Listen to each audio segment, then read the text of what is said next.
Alright, time to address what a dashboard really is, because you've most likely encountered hundreds of definitions out there, and honestly they were probably all right, at least in some way or another.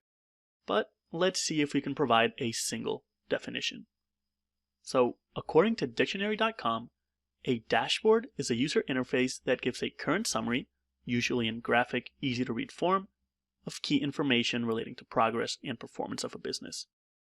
Alright, so that's a pretty good definition, although I do think it's a little bit more drawn out and specific than it needs to be, because essentially, all a dashboard is a group of visuals to help you understand the data and make decisions.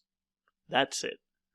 You are visualizing data in a way that will help the viewer understand it quickly so that he is then able to make smart, accurate decisions based on that understanding. So with this in mind, let's discuss the different types of dashboards that fall under this umbrella.